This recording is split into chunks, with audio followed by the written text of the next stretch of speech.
Hello and welcome to my YouTube channel Volvo Christian, and welcome to my last day with Volvo's EX30, the Easter egg.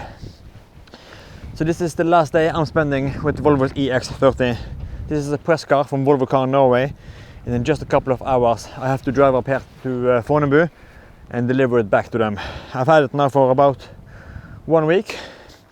I've driven it for about 1,500 kilometers.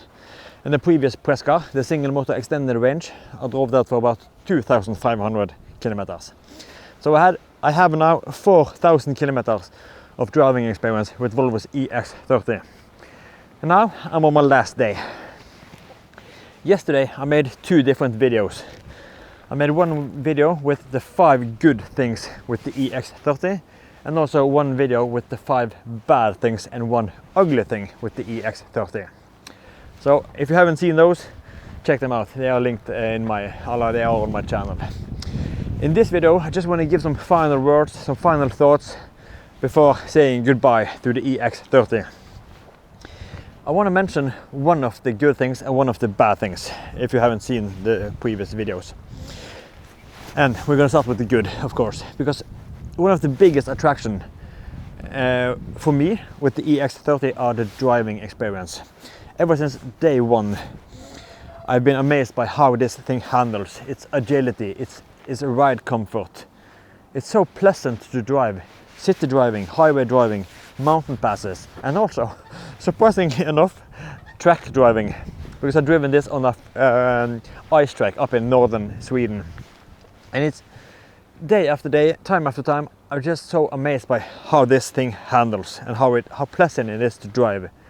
And I highly recommend everyone to take a test drive for yourself and see if you are equally as impressed as I am over the driving experience, because that is definitely one of my top 5 best things with Volvo's EX30. And then we have to also touch upon the backside of the medal. This is not 100% Volvo's fault. EU regulations requires now that you have an eye track monitor. This eye just behind the steering wheel. This thing that watches your eyes constantly. I think this is probably the worst thing, because it's kind of aggressive, it kind of bugs you. But it's not completely Volvo's fault. But I hope or wish they could tweak it ever so slightly. One thing that I think Volvo should take responsibility for are the steering wheel. They have already made some changes for the model 25 with small indentations in the buttons, so hopefully it's better, but it's still capacitive. BS. Not a fan of the steering wheel, both in the rim and also the buttons.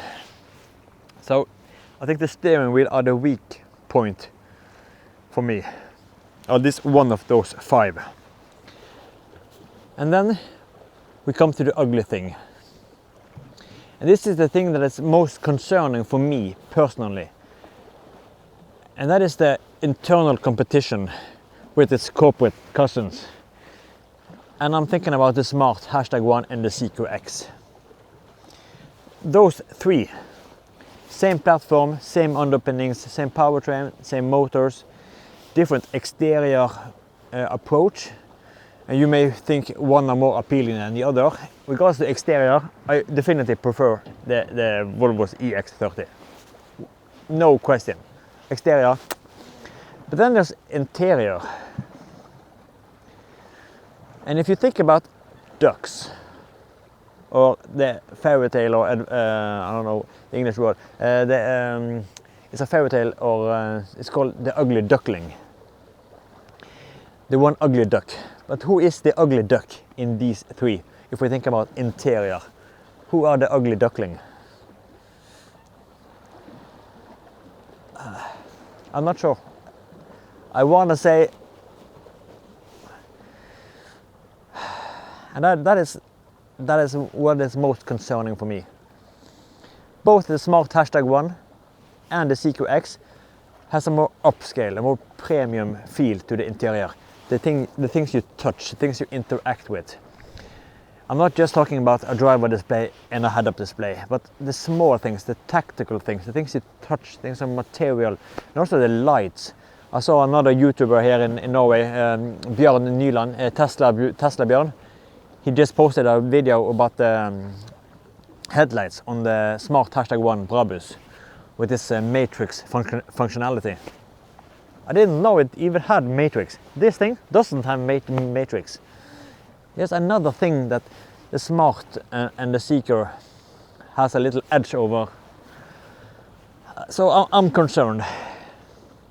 I'm afraid that Volvo, in their chase of high profit margin, because they have a high profit margin on the EX30, and I am cheering for Volvo. I want them to be successful, and they have to make money to spend money on the cars I'm more interested in, such as the ES90 or the EX90, or maybe we get the EV90 or EV60. So they need to make money. But I'm just afraid that they have went too far.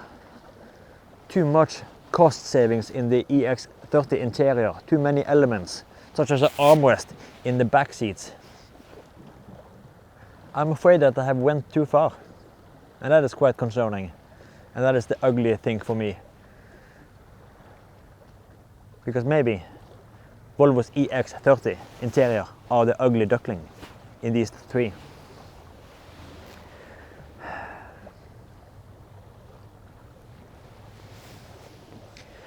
But we can't end on that sad note. We have to end on a cheerful note. So I'm going to talk about the Moss Yellow while the car are flashing it at me.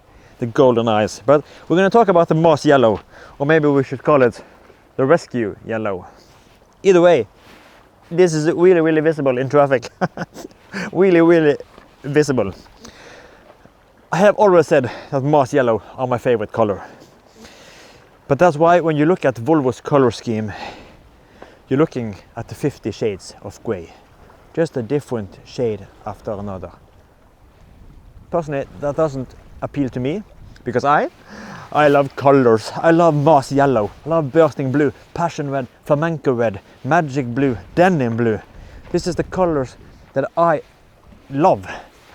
And Moss Yellow, definitely one of the colors I love. But after driving it 1,500 kilometers, I've made some experiences. And even if it's quite fun that people are stopping and looking and pointing, and when they're driving by they're just looking and smiling or giving thumbs up or just laughing their ass off. And the kids, when they're walking next to the road, they're just bumping the girl or the boy next to it and just pointing, yellow car, yellow car. Yeah. And I work at the elementary school, so I've heard it when I look at the car at the parking lot. Yellow car! So it's quite fun, but I'm not sure if I have the yellow confidence to pull it off. And I've had some pretty wicked colors. My S90 Vampire Red, oh what a beast that was. And my latest and greatest, my two-faced S60 Polestar Engineer that I got wrapped from Rapstar in Sweden. I can't remember even what the color name was, but it was like energetic yellow on the other side, more orange tone, and a black on the other side. That was definitely the best wrap I've ever had, and that is like 110% me. I could totally, that was me, but I'm not sure if I can pull off this Moss Yellow. It doesn't completely vibe with me. I'm not vibing with the Moss Yellow, sadly. And surprisingly, because when I step out of the car, I'm not feeling it like 100%, because you need to feel it. You need to be completely in it if you want to go Moss Yellow. So, if I should order an EX30 today, I would actually go crystal white with the mist interior. I think that is the perfect spec, in my opinion, for the EX30. But maybe I would go Vapor Grey or Onyx Black and just get it wrapped. It's hard to wrap a white car. But yeah, so Vapor or Onyx. But I have a little wish to Volvo cars. When they release the EX30 Cross Country, the more beefy version, I hope we can get a Passion Red. Just imagine Passion Red, or maybe some shades of blue or Flamenco Red. Denim Blue, I'm not sure. Denim Blue could work. Or Passion Red, but Passion Red, please give me a Passion Red EX30 Cross Country with the black cladding. That could be absolutely wicked, and I would totally bring more with me than this Rescue yellow. Perfect backdrop here from Asker and Bærum Fire and Rescue. We both have a truck and a rescue boat in the background here. So perfect backdrop for this video with the Mars yellow. But I think it's time to wrap up this video. In some final words, I have really enjoyed my 4,000 kilometers with the EX30, and I've really enjoyed that each and every one has commented and subscribed and looked at my videos. Every comment has been so nice to talk with you in the comment sections, so a huge thumbs up and thanks from me to you for all of those that watches my videos, comment, giving it a thumbs up, and for all of those that has started to subscribe on my channel. I'm very, very grateful. So thank you very much for that. But now it's time to grab a couple of more pictures of this Easter egg. We're now just 2 weeks from Easter, and then it's time to deliver it back to Volvo Car Norway. So that's it for me. That's it for the EX30, at least in this round. Thank you for watching, and I'll see you in the next one. Take care and bye bye.